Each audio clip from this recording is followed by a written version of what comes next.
Hello friends, welcome to यज्ञ investment academy और gold video के इस सीरीज़ में आप सभी का स्वागत है। दोस्तों, आज के इस वीडियो में हम देखने वाले हैं gold saving scheme and gold monetization scheme. ये दो स्कीम के बारे में हम देखने वाले हैं और इसके सारे एस्पेक्ट्स हम स्टडी करने वाले हैं। सो दोस्तों, गोल्ड सेविंग स्कीम क्या है? गोल्ड सेविंग स्कीम एक काइंड ऑफ SIP जैसा है। ये सेविंग स्कीम कोई SIP हम बोल रहे हैं तो मतलब किसी के द्वारा रेगुलेटेड है नहीं। ये जनरली स्मॉल अमाउंट्स में हमारी इन्वेस्टमेंट ज्वेलर के पास डिपॉजिट होते हैं। गोल्ड सेविंग स्कीम में ज्वेलर्स होते हैं, उसके पास में हम मंथली बेसिस पे इन्वेस्टमेंट करते जाते हैं। आफ्टर सर्टन पीरियड, जनरली ये 1 साल का पीरियड होता है जिसमें हमको भरना होता है 10 महीने का या 11 महीने का, and next 12th month installment is generally paid by the jeweller. और जितना अमाउंट बनता है उतने अमाउंट का हमको गोल्ड दिया जाता है या फिर अलग अलग स्कीम्स दी जाती है, वो हम देखेंगे। तो यहाँ पर जनरली ये स्कीम 12 से 13 महीने तक जनरली चलती है, जिसमें हम मे बी 12 महीने तक हम भरते हैं, 13 मंथ्स वो भरते हैं, या फिर हम 11 महीने तक भरते हैं, 12 मंथ्स का वो देते हैं, या फिर पूरे 12 मंथ्स का इंस्टॉलमेंट हम भरते हैं, मतलब हर महीने फिक्स अमाउंट भरते हैं। After that on jewellery purchase हमारे लिए जो मेकिंग चार्जेस होता है वो ऑफ कर देते हैं, मतलब उसको जीरो कर देते हैं, विच इज रफली अराउंड 10 to 20%, और कभी कभी तो 25% भी होता है। तो ये जो चार्जेस है वो कम कर देते हैं, या फिर लास्ट इंस्टॉलमेंट में कुछ स्कीम्स दे देते हैं। तो जनरली ये स्कीम जो है ये कोई रेगुलेटेड या कोई ऐसी ऑफिशियल स्कीम नहीं होती है। ये ज्वेलर के पास की स्कीम होती है कि भाई ये ज्वेलर ऐसा स्कीम में आपसे पैसा लेते हैं, और ये किसी भी अमाउंट में हो सकता है। जनरली ये कौन करते हैं? जनरली एक साथ में जाकर हमारे पास में लमसम फंड आएंगे ऐसा जरूरी नहीं है, इसलिए हम मंथली कुछ ना कुछ सेविंग करते हैं, मंथली उनके पास देते हैं, जैसे SIP देते हैं, और उसके अगेंस्ट में लमसम में हम कुछ ले लेते हैं। तो यहाँ पर दो टाइप से इन्वेस्टमेंट होती है। एक तो जब मैं मंथली इंस्टॉलमेंट देता हूं, वो मंथली इंस्टॉलमेंट में उस दिन जो रेट चल रहा है उस रेट से मेरा बाइंग हो जाता है। ऐसे में एवरी मंथ मैं 12 महीने तक 11 महीने तक जितनी भी इन्वेस्टमेंट कर रहा हूं, एवरी मंथ मैं इन्वेस्टमेंट कर रहा हूं, और वहां पे उस रेट से मेरे नाम पे गोल्ड बाय हो रहा है, और मैं इन्वेस्टमेंट करते जाता हूं। और जब मेरा 11वां 12वां महीना आता है, जब मेरा लास्ट इंस्टॉलमेंट आता है, उस डेट को जितना रेट है गोल्ड का, उस रेट पे मेरा बाइंग होता है। इधर वे जैसी स्कीम अपना ज्वेलर लॉन्च करता है उसके हिसाब से होता है। ये जनरली 500 से लेकर 10,000, 20,000, 50,000, 1 लाख, 2 लाख, कितना भी अमाउंट हो सकता है। ये डिपेंड करता है ग्रुप पर। जनरली ये स्कीम बहुत बार तो ग्रुप में भी जाते हैं। किसी का किटी ग्रुप होता है, BC का ग्रुप होता है, तो वो ग्रुप के साथ में वो सोचते हैं कि भाई चलो हम सब लोग इंस्टॉलमेंट में पैसा जमा करते हैं हर महीने का, और उससे हम गोल्ड की ये गोल्ड सेविंग स्कीम में हम लगा देते हैं। तो यहाँ पे तनिष्क की है, कल्याण है, मालवार है, PG ज्वेलर्स है, ये सबके ये स्कीम होते हैं।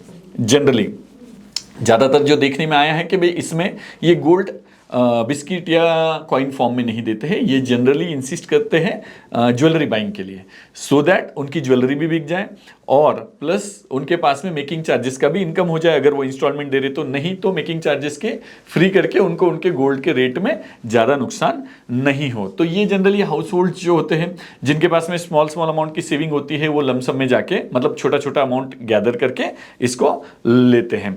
तो ये गोल्ड जनरली ये स्कीम 15 to 18 मंथ्स तक चलती है। इसके लिए हम अगर टैक्सेशन देखें कि टैक्सेशन में हमारे पास में 3 टाइप के टैक्सेशन आने चाहिए इसमें। एक तो है जो डिस्काउंट मिल रहा है हमको, लाइक हमने भरा, अब हम एग्जांपल ले लेते हैं कि भाई कोई स्कीम दी है ज्वेलर ने कि भाई 11 महीने तक the customer will pay, 12 month installment the jeweller will pay. ऐसा 12 महीने के टोटल इस पे जितना अमाउंट हमारा होगा उतने का गोल्ड उस दिन उसको दिया जाएगा in the form of jewellery. ये स्कीम है कि भाई 12 महीने तक 11 महीने तक हम भरेंगे, 1 महीने का वो देगा, ऐसे करके 12 महीने के टोटल इंस्टॉलमेंट की ज्वेलरी वो बाय कर सकता है वहां पे जिस दिन उसका स्कीम खत्म हो रहा है। तो यहां पर हमको 12वां महीना जो है, 12th मंथ जो है, ये ऑफ में मिल गया। हमारे पास में तो हमने तो 11 महीने का भरा, तो 12वां मंथ तो ऑफ मिल गया। तो ये जो 1 महीने का जो हमको पैसा मिला उसका टैक्सेशन क्या होगा? तो इसका कोई टैक्सेशन नहीं होगा। ये काइंड ऑफ डिस्काउंट है। ये कोई हमको कैपिटल गेन या इंटरेस्ट फॉर्म में नहीं मिला है। ये हमारा एक डिस्काउंट काइंड ऑफ है कि मैं एक शॉप में गया, मैंने कुछ बल्क बाइंग की, तो मुझे 100 रुपए की चीज 95 में मिल गई। ऐसा ही ये है कि भाई मुझे 12 महीने के इंस्टॉलमेंट की जितनी अमाउंट बनने वाली थी, वो से 5,000 की इंस्टॉलमेंट थी मेरी, तो 60,000 बनना था, तो मुझे 55,000 में 60,000 का गोल्ड मिलने वाला है या 60,000 की ज्वेलरी मिलने वाली, it is kind of discount. So on that 12th month installment no gain no taxation, it is kind of discount. दूसरा आता है जीएसटी.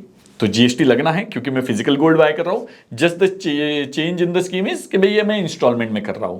जैसे हमारे पास में डिजिटल गोल्ड भी था तो मैं कोई भी एक स्मॉलर अमाउंट में भी कर सकता था. यहां पर इतनी स्मॉलर अमाउंट नहीं कर सकते क्योंकि बिल्डर के पास ज्वेलर के पास हमको जाना है, तो वहां पर बहुत छोटी अमाउंट में नहीं जा सकते हम. तो हमारे पास में जनरली ये स्कीम्स 500 रुपीज से लेके आगे होती है और ये बड़े बड़े ग्रुप के साथ में भी ज्यादातर करके होती है, बीसी के ग्रुप, किटी के ग्रुप, ऐसे. तो यहां पर हमारे पास में जीएसटी जो है ऑन बाइंग जीएसटी लगेगा. जीएसटी 3% जो है वो लगेगा. मेकिंग चार्जेस जो ज्वेलरी हम बाय कर रहे हैं तो उस पे भी मेकिंग चार्जेस पे भी जीएसटी लगेगा 5% से, ये वहां पर रहेगा. तो ये जीएसटी भी है और दोनों भी इस पे गोल्ड पे भी है एंड मेकिंग चार्जेस पे भी, ये दोनों जीएसटी हमको चार्ज हो जाएंगे. जनरली जैसे हमने पहले देखा कि भाई ये जनरली गोल्ड कॉइन्स में नहीं देते हैं, ये ज्वेलरी फॉर्म में ही देते हैं. तो यहां पर वो होता है. फिर आगे हमारे पास में थर्ड टैक्स आएगा कैपिटल गेन्स. जब हमने अभी ये परचेस 12 महीने हो गए, हमने ये परचेस कर ली, अब मुझे ये बेचना है.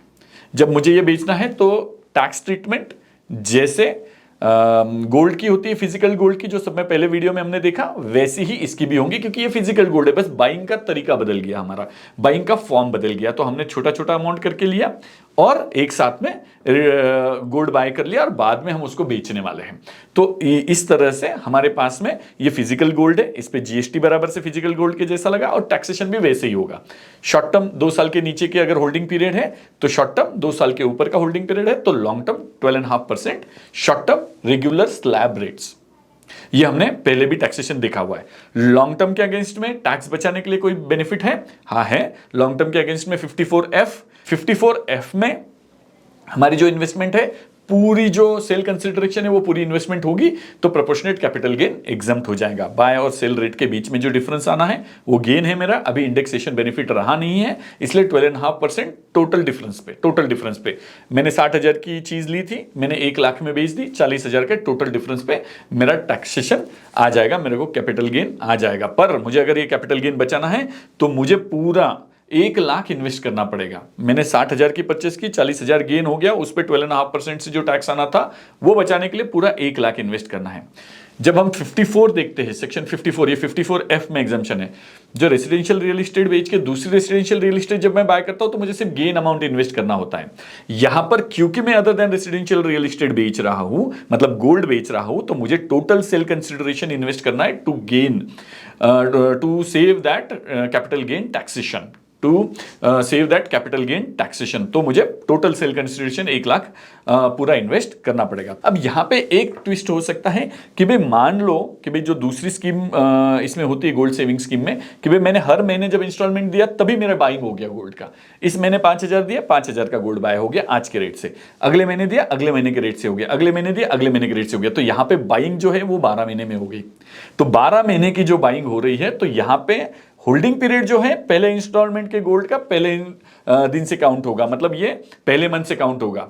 यहां पर दूसरे मंथ के गोल्ड का दूसरे मंथ से काउंट होगा होल्डिंग पीरियड. तो 24 महीने मुझे यहां से गिनने हैं, जब से नहीं कि भाई जब से 12 महीने पूरे हो गए, जब मुझे फिजिकल फाइनली गोल्ड मिलने वाला है तब से गिनने की जरूरत नहीं, क्योंकि गोल्ड बाइंग जो है मेरी उस महीने में हो रही है.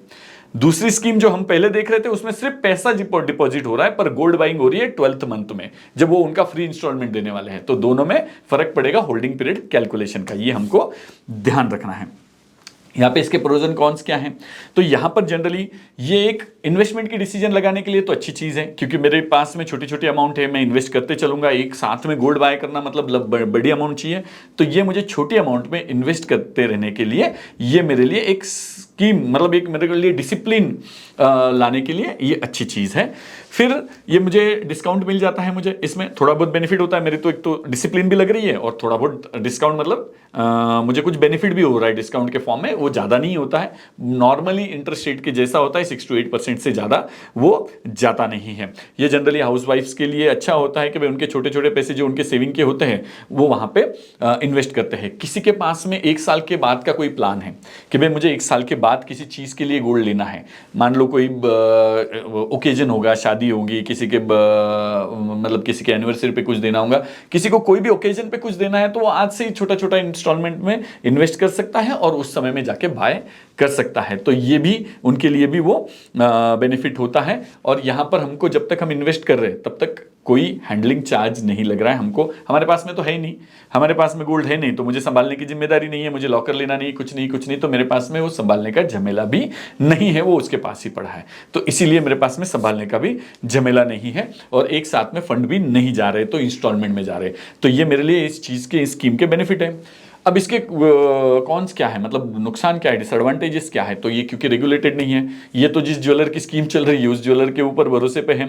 अगर वो रेप्यूटेड है तो वो अपनी क्रेडिबिलिटी के लिए तो मेंटेन करेगा, पर उसको अगर वो रेप्यूटेड नहीं है और उसको कुछ हो जाता है, कल ज्वेलर बंद हो जाता है, उसकी बड़ी रिस्क रहने वाली है। तो रिस्क, ज्वेलर की डिफॉल्ट की रिस्क, मतलब वो मना भी कर सकता है और प्लस डिफॉल्ट भी कर सकता है। तो हम लिटिगेशन में जाके फाइट करके कहाँ तक फाइट करेंगे, ये चीज़ है। तो यहाँ पर रेगुलेशन नहीं होने से हमारे पास में एक कंसर्न होता है। दूसरा है कि भाई यहाँ पे गारंटीड रिटर्न कुछ नहीं, कि कोई गारंटी नहीं है, गोल्ड के रेट जैसे रहेंगे वैसे ही हमको बेनिफिट होना है।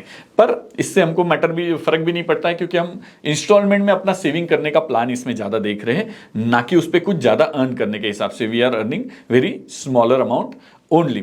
अब यहाँ पर जो है कि भाई लिक्विडिटी का थोड़ा सा इशू है, क्योंकि यहाँ पे स्कीम ही वैसी लॉन्च है कि भाई पूरे 12 महीने 11 महीने इंस्टॉलमेंट भरो, फिर 12वां मैं भरूंगा, मतलब ज्वेलर भरेगा। तो ऐसे केस में मेरे को लिक्विडिटी जो है, मेरी लिक्विडिटी वो थोड़ी स्टक हो जाती है। मेरे लिए बहुत लिक्विड नहीं होता है जब तक कि वो पूरा टेन्योर खत्म नहीं होता है। तो ये हमारे पास में एक रिस्क है। और अगेन कि भाई फिक्स इनकम कुछ नहीं है, जो गोल्ड, फिजिकल गोल्ड के साथ जो इशू था वो यहाँ पर भी है कि भाई फिक्स इनकम जनरेटिंग कुछ नहीं है। जैसे सोरिंग गोल्ड बॉन्ड में कुछ मंथली एनुअल इंटरेस्ट आ रहा है, तो अलग अलग स्कीम्स में जो है, अगले स्कीम्स में भी हमको आने वाला है, तो वो यहाँ पे कुछ नहीं है। फिर हमारे पास में एक थोड़ा डिसएडवांटेज ये है कि भाई अगर बहुत बड़ा ज्वेलर नहीं है तो मेरे लिए चॉइस जो है ज्वेलरी की वो लिमिटेड रहने वाली है। तो उसके पास जितनी है, अगर मेरे पास में मेरा पैसा है तो मैं कोई भी ज्वेलर के पास में जाके कोई भी मेरी पसंदीदा ज्वेलरी ले सकता हूँ। पर यहाँ पर क्योंकि उससे लिया हुआ है तो वो फिजिकल गोल्ड देने वाला नहीं है, वो मतलब कॉइन देने वाला नहीं है और कैश भी नहीं देने वाला है। तो वहाँ पे मुझे ज्वेलरी लेने का ही ज़्यादातर लोगों का यही ऑप्शन होता है। ज़्यादातर कहीं कहीं पे कॉइन और बार में भी देते ही होंगे, तो ऐसा नहीं कि भाई 100% we are denying, but generally the scheme is so. तो ये यहाँ पर हमारे पास में जितने कलेक्शन उनके पास अवेलेबल है उसी में से लेना पड़ेगा। हमारे पास में लिमिटेड चॉइस रहेगा और फोर्स बाइंग भी, मतलब वो लेना ही है। अब हमको वहां पे जरूरत है नहीं है तो उस हिसाब से हमको वो ले ही लेना है। तो यहां पर हमारे लिए ये डिसएडवांटेजेस हो जाते हैं। अब अगर एग्जांपल हम देखने जाएं तो एग्जांपल में अगर देखेंगे कि भाई हम 12 मंथ्स की स्कीम है, 5,000 पर महीने से हम भर रहे हैं इसमें, तो 12 महीने के हमारे हो जाते हैं 60,000 रुपये। उसमें ज्वेलर ने एक्स्ट्रा अपना एक इंस्टॉलमेंट ऐड कर दिया तो वो हो गया 5,000। तो ये हो गया बोनस हमारे लिए। तो ये बोनस जो है, ये बोनस हमारे लिए कोई टैक्सेशन का कारण नहीं बनेगा और हमारी गोल्ड की ज्वेलरी जो है वो 65,000 की बाय हो जाएंगी। अब ये किसके लिए अच्छा है, किसके लिए अच्छा है? तो ये इंडिविजुअल जिनको गोल्ड ज्वेलरी नियर फ्यूचर में बाय करनी है, कोई गिफ्ट देने के लिए या वेडिंग वगैरह के लिए है, तो जिनका प्लान ही है कि भाई नियर फ्यूचर में उनको करना है तो ज्वेलरी बाय करनी है, और जनरली ज्वेलर भी नोन है, तो फिर जैसे तनिष्क वगैरह है, ये है, तो ये बड़े बड़े ज्वेलर्स जो है इनके पास में अगर उनको लेना है तो वो कर ही सकते हैं।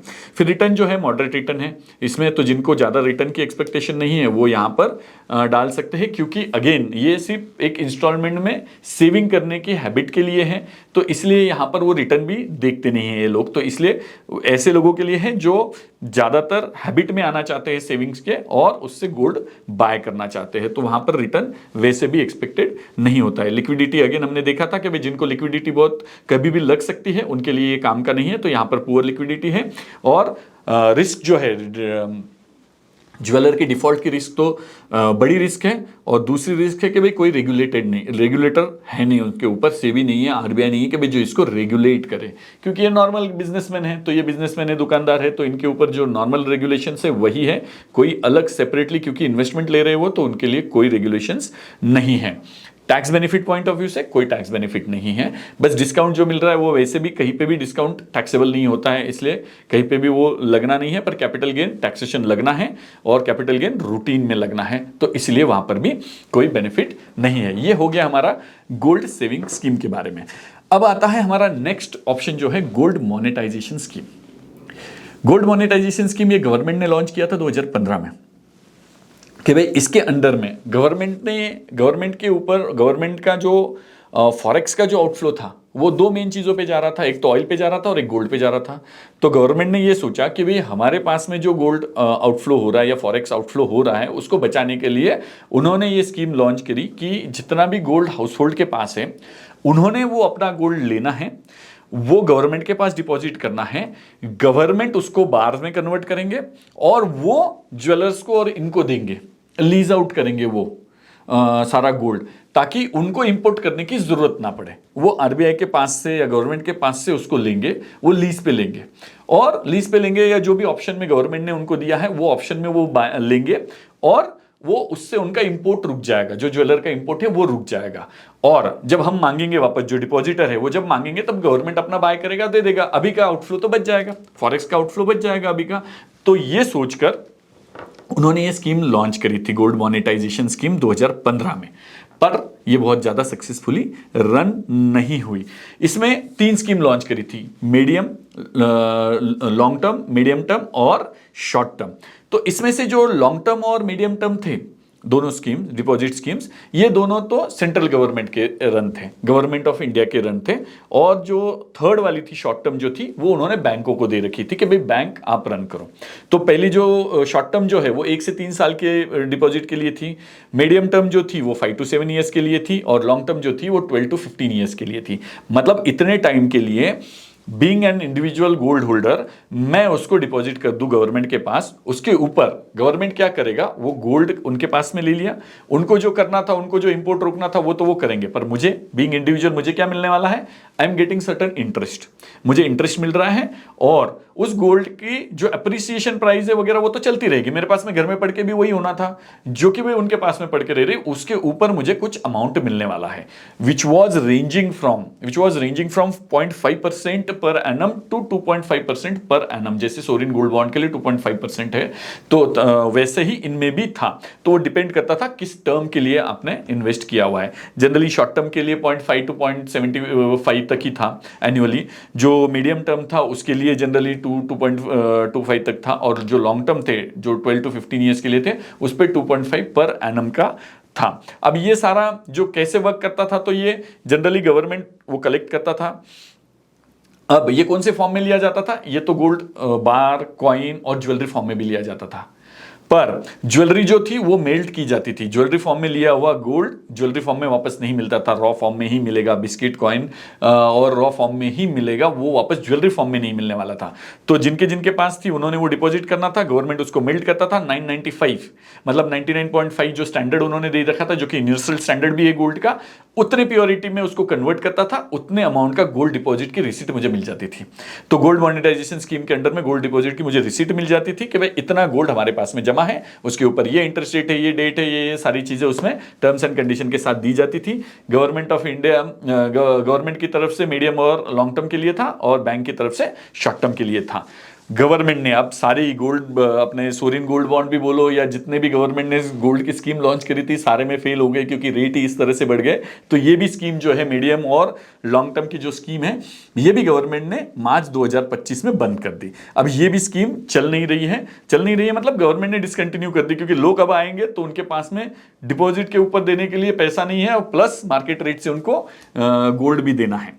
तो यहां पर ये दोनों स्कीम मार्च 2025 से बंद हो गई। अभी सिर्फ शॉर्ट टर्म चल रही है, वो भी बैंक को चॉइस दे दिया है कि भाई if you want to continue you continue with your terms, government is nothing to do with your business. तो आपको जो रेट ऑफ इंटरेस्ट देना है वो दो, जो टर्म पे देना है वो दो, आपके हिसाब से आप करो, आपको कंटिन्यू रखना है तो करो, नहीं तो आप मत करो, government is not concern with your decisions. तो ऐसा करके उन्होंने गवर्नमेंट का अपना बंद कर दिया और बैंक का शुरू रखा है। अब ये फ्रीक्वेंसी ऑफ इंटरेस्ट वगैरह जो भी फ्रीक्वेंसी अब बैंक डिसाइड करेगी। अब हम लॉन्ग टर्म और मीडियम टर्म के लिए सिर्फ टैक्सेशन पे सोचते हैं, शॉर्ट टर्म अभी चल रहा है इसलिए शॉर्ट टर्म के बारे में हम देखते हैं। इस पे रेट ऑफ इंटरेस्ट हमने देखा 0.5 से 0.75 तक है। जनरली एसबीआई का वगैरह 0.5, 0.55 और 0.65 डिपेंडिंग ऑन द टेन्योर, कि भाई 1 साल के लिए है, 2 साल के लिए, 3 साल के लिए, तो इतना रेट ऑफ इंटरेस्ट वो दे रहे हैं। अब रिडम्पशन, जब मैं उसको रिडीम करने जाता हूं तो अब मैंने तो डिपॉजिट कर दिया मेरा गोल्ड, अब मुझे इंटरेस्ट भी मिल रहा है एनुअली और रिडम्पशन होने वाला है। तो अब जो इंटरेस्ट है और रिडम्पशन है, रिडम्पशन होते समय मुझे क्या मिलेगा, तो एक तो मुझे उसका कैश इक्विवेलेंट जो भी मार्केट रेट है उसका इक्विवेलेंट मुझे पैसा मिल जाएगा, जो कि जैसे कि मैंने बेच दिया मेरा गोल्ड, और मुझे इक्विवेलेंट फॉर्म में मुझे रॉ गोल्ड मिल जाएगा, बिस्किट फॉर्म में बोलो या कॉइन फॉर्म में बोलो, जो भी है वो फॉर्म में मुझे रॉ गोल्ड मिल जाएगा। मैंने भले ही ज्वेलरी दी है तो भी मुझे रॉ गोल्ड मिलेगा या फिर मुझे कैश मिलेगा, डिपेंडिंग ऑन माय चॉइस। मेरे चॉइस पे डिपेंड करता है मुझे क्या लेना है, तो मैं जो चाहूं वो ले सकता हूं। प्री मैच्योर रिडम्पशन हो सकता है तो हो सकता है, प्री मैच्योर रिडम्पशन भी दे सकता है, उसके लिए कुछ चार्ज कर लेंगे वो, कि भी कुछ परसेंटेज हम आपको चार्ज कर लेंगे क्योंकि आप पहले उसको रिडीम कर रहे हो। What about GST? तो जीएसटी के लिए हम टैक्सेशन में जीएसटी को अलग से देख लेंगे।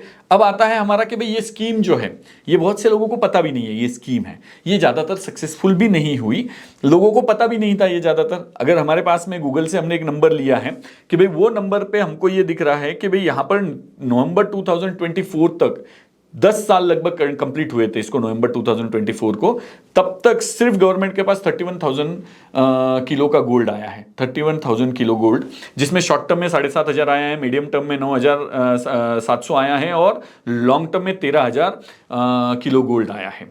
अब ये किन किन को अलाउ था? ये सिर्फ रेसिडेंट को अलाउ था। ये गोल्ड मोनेटाइजेशन स्कीम में जैसे सोवरिन गोल्ड बॉन्ड भी सिर्फ रेसिडेंट के लिए अलाउड था, तो ये भी सिर्फ रेसिडेंट इंडियन के लिए अलाउड था, उसमें इंडिविजुअल, एचयूएफ, इंस्टीट्यूशंस, ट्रस्ट ये सब होने वाले थे। तो ये भी जो है ये सारे वैसे ही इंडिविजुअल, एचयूएफ वगैरह के ही इन्वेस्टमेंट है। आप नंबर ऑफ डिपॉजिटर देखोगे तो सिर्फ 5,600 लोग हैं जिन्होंने 31,000 किलो गोल्ड रखा है। 5,600 इन्वेस्टर ने, सिर्फ 5,600 इन्वेस्टर ने 31,000 किलो, मतलब इसमें ज्यादातर टेम्पल ट्रस्ट है। सारे ज्यादातर क्या है, ये ट्रस्ट है कि भाई जिनके पास में गोल्ड पड़ा है उनका वैसे भी कुछ काम नहीं आना था, गोल्ड का क्या करना था, तो उन्होंने उस पर रख के उस पर गोल्ड के ऊपर इंटरेस्ट ले लिया। तो ये लॉन्ग टर्म में जो 13,000 किलो जो आया है वो ज्यादातर करके उन्हीं का गोल्ड है। तो ये ज्यादातर इंडिविजुअल और इन्होंने किया नहीं है, तो ये बहुत ज्यादा सक्सेसफुली चली नहीं है। बट इसमें नुकसान कुछ नहीं था, कुछ ना कुछ इंटरेस्ट ही मिलना था, कुछ ना कुछ इंटरेस्ट मिलना ही था हमको, तो ये चलने जैसी स्कीम थी। अब टैक्सेशन के बारे में अगर सोचें तो टैक्सेशन में हमारे पास में 3 चीजें हैं। एक तो है जो इंटरेस्ट मिल रहा है हमको एनुअल बेसिस पे, दूसरा है हमारे पास में कैपिटल गेन, और तीसरा है जीएसटी। अब यहां पे जो इंटरेस्ट है, इंटरेस्ट यहां पर जो है ये कैश फॉर्म में ही मिलेगा, cash in the sense form में मिलेगा, गोल्ड फॉर्म में नहीं मिलेगा, मतलब बैंक में ही पैसा आएगा, ये गोल्ड के फॉर्म में नहीं आएगा। मान लो कि भाई मेरे पास में 100 ग्राम गोल्ड है तो उस पर मुझे 1% मिलना था, तो 1 ग्राम का गोल्ड नहीं मिलना है मुझे एक इक्विवेलेंट जितना अमाउंट मैंने डिपॉजिट किया था जिस समय में, उस समय के रेट से मुझे वो 1% मिल जाना है उसके ऊपर का, तो मुझे कैश फॉर्म में ही मिलना है, तो मुझे बैंक में ही पैसा मिलना है, गोल्ड फॉर्म में नहीं मिलना है। तो इंटरेस्ट जो है गवर्नमेंट ने ये इस इंटरेस्ट को एग्जम्प्ट किया हुआ है। इस पे टैक्स लगेगा? नहीं लगेगा, ये टैक्स एग्जम्प्ट है। सेक्शन 1015(6) में पहले की गवर्नमेंट की गोल्ड की स्कीम चल रही थी, उसी के अंडर में इसको मर्ज कर दिया और 1015(6) के अंडर में 6 के अंडर में इसको एग्जम्प्ट कर दिया। तो इंटरेस्ट जो है annual interest, no tax, exempt. दूसरा कैपिटल गेन, कैपिटल गेन भी इन्होंने इसको गोल्ड मोनेटाइजेशन स्कीम के अंडर में जो भी गोल्ड डिपॉजिट हुए हैं उनके सर्टिफिकेट को कैपिटल गेन के, मतलब कैपिटल एसेट से ही एक्सक्लूड कर दिया। This is not capital asset at all, ये बोल के खत्म कर दिया कि भाई जब ये कैपिटल एसेट नहीं है तो कैपिटल गेन आएगा ही नहीं। तो इन्होंने इसको जो कैपिटल एसेट का जो सेक्शन है 214(6), सेक्शन 214(6), इसमें सीधा सीधा इसको एक्सक्लूजन के लिस्ट में डाल दिया कि भाई गोल्ड मोनेटाइजेशन स्कीम के अंडर में जो भी सर्टिफिकेट दिए गए हैं या जो भी गोल्ड डिपॉजिट हुआ है, this is not an capital asset, मतलब इसमें मैं चर्निंग करता हूं तो मुझे कोई कैपिटल गेन टैक्स नहीं आना है, कोई कैपिटल गेन टैक्स आना नहीं, because this is not capital asset. Redemption मतलब मैंने ड्यूरिंग द टेन्योर भी कुछ किया है तो भी कोई कैपिटल गेन टैक्स नहीं। मैंने रिडम्पशन पे कैश लिया, बैंक में लिया, मैंने बैंक में पैसा लिया तो भी कोई कैपिटल गेन टैक्स नहीं। हार्ड गोल्ड लिया तो वैसे तो कुछ भी नहीं होना है, मेरा गोल्ड गया, मेरा गोल्ड आया तो उसमें कुछ नहीं होना है, पर मैंने अगर कैश लिया तो मेरे लिए कोई कैपिटल गेन टैक्स नहीं। ज्यादातर सेंस किस में बनेगा? अगर हम टैक्स प्लानिंग का पर्सपेक्टिव सोचे तो मैंने 1 किलो गोल्ड दिया गवर्नमेंट के पास, मान लो कि भाई उस समय में 50,000 का रेट था, तो मैंने 50 लाख का गोल्ड दिया, आज 1 करोड़ का रेट हो गया तो मैंने 1 करोड़ का गोल्ड रिडीम कर लिया। अब 1 करोड़ का मैंने अगर 1 किलो गोल्ड ले लिया तो मैं कभी ना कभी उसको बेचूंगा, तो वो कैपिटल गेन टैक्स हो सकता है मेरे लिए। पर आज अगर मैंने उसको लिक्विडेट कर लिया तो मेरे लिए कोई कैपिटल गेन टैक्स नहीं है। तो यहां पर मेरे लिए जो है कैपिटल गेन टैक्स 0 रहने वाला है, ये कैपिटल असेट है ही नहीं। तो यहां पर मैं इसमें कैपिटल गेन से, कैपिटल असेट से इसको एक्सक्लूड करने से नो कैपिटल गेन टैक्स। अब आता है जीएसटी। जीएसटी जो है इनकी स्कीम पे जीएसटी जो है वो जनरली हार्ड गोल्ड अगर मैं बाय करता हूं या सेल करता हूं तो मेरे लिए 3% का जीएसटी रेट है, पर यहां पर गवर्नमेंट ने कंसेशनल रेट दिया है 1.5%। तो 1.5% चूंकि अपना लुकआउट नहीं है, जो भी ले रहा है हमारे से गोल्ड वो उनका लुकआउट है, तो हमारे लिए वो कंसर्न नहीं है। पर उतना चार्ज हमको लग गया, मतलब उतना कम काउंट होने वाला है हमारा, तो इसलिए 1.5 जो है वो गोल्ड का रेट काउंट होने वाला है, जीएसटी लगने वाला है गोल्ड पे 1.5%। वो 3% की जगह पे हमको कंसेशनल 50% रेट लगने वाला है। अब इसके प्रोज एंड कॉन्स क्या हैं? तो यहां पर हमारा जो गोल्ड घर में आइडल पड़ा था, जिसका कोई काम नहीं था, वो गोल्ड पे हमको इंटरेस्ट मिलने लग गया, भले ही छोटा अमाउंट क्यों ना हो, इंटरेस्ट मिलने लग गया। यहां पर जो मेरे स्टोरेज का जो झमेला था कि भाई मैं संभालूं कैसे, उसको कहाँ रखूं, बैंक में रखूं, लॉकर में रखूं, लॉकर के रिस्क है, लॉकर के चार्जेस है, उसका इंश्योरेंस निकालो, जो भी सारे झमेले थे वो सारे स्टोरेज के झमेले निपट गए। तो वो मुझे देखने की जरूरत नहीं है, और उस पर जो भी रिडम्पशन पे जो भी आना है वो कैपिटल गेन भी टैक्स एग्जम्प्ट है, तो कोई टैक्सेशन है नहीं। तो मेरे लिए ये अच्छी चीजें है। कॉन्स क्या है? तो यहां पर एक ज्वेलरी के साथ जो सेंटिमेंट्स जुड़े हुए थे कि भाई मैं मेरी ज्वेलरी देकर रॉ गोल्ड लूं, तो ये लोगों को चलना नहीं था, क्योंकि वापस उसको ज्वेलरी बनाने के लिए वापस चार्ज लगने हैं। और ज्वेलरी जिनको अगर ज्वेलरी तोड़नी ही थी कि भाई उनको रखना ही नहीं था, उसको कन्वर्ट ही करना था, पुरानी ज्वेलरी थी, पुरानी डिजाइन थी, वो थी, उनके लिए तो बहुत बढ़िया है, कोई प्रॉब्लम नहीं, वो वैसे भी तो मेल्ट करनी थी ना, ऐसे भी मेल्ट करनी है।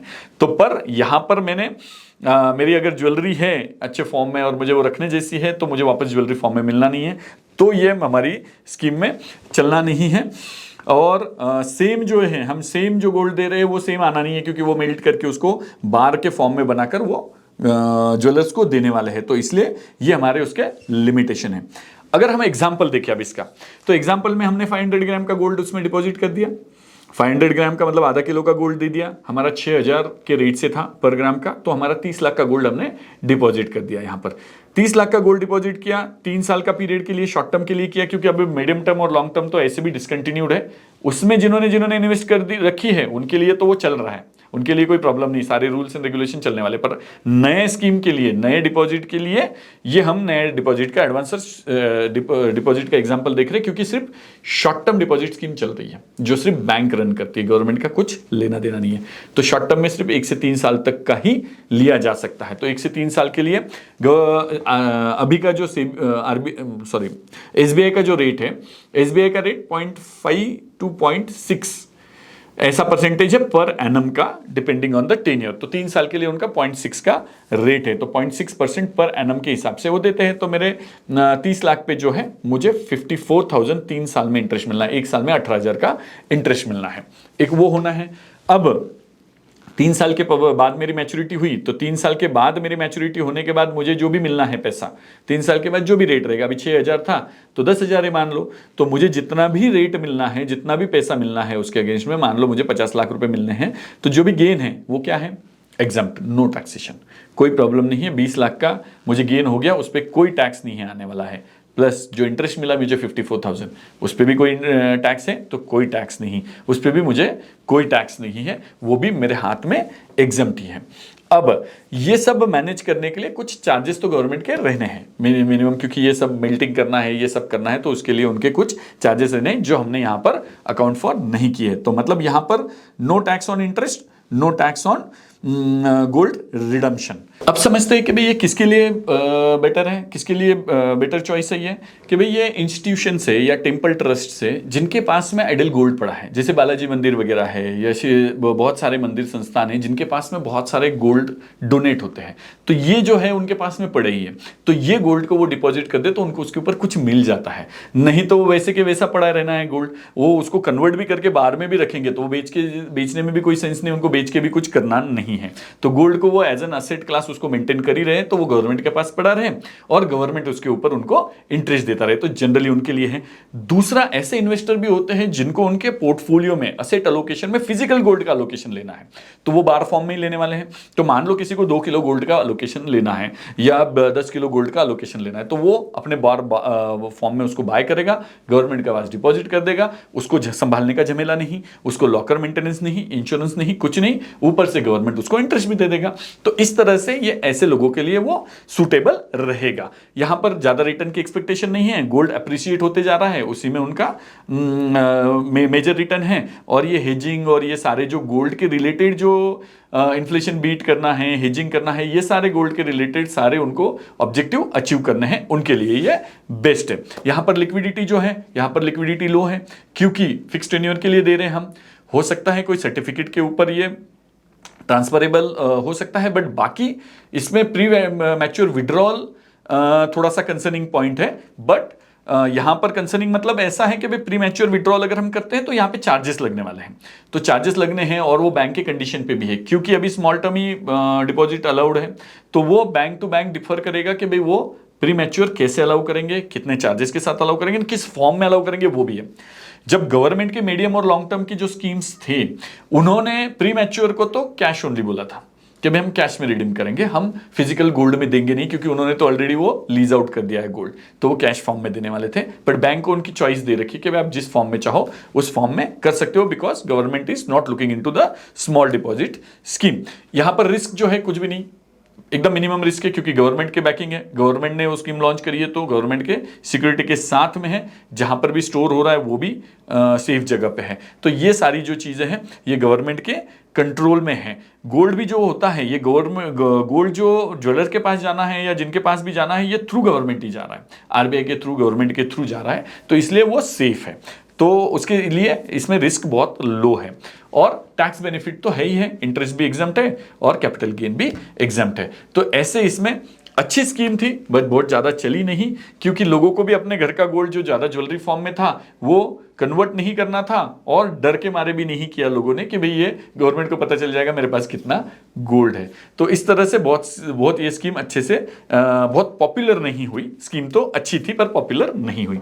होप दोस्तों आपको ये दोनों भी स्कीम्स, जो दोनों भी इन्वेस्टमेंट के ऑप्शंस जो है वो पसंद आए होंगे। अगर पसंद आए तो लाइक, शेयर और सब्सक्राइब करना मत भूलिए, और कोई भी क्वेश्चन हो इसके रिलेटेड तो आप कमेंट बॉक्स में लिखिए, हम आंसर करने का ट्राई करेंगे। थैंक यू दोस्तों।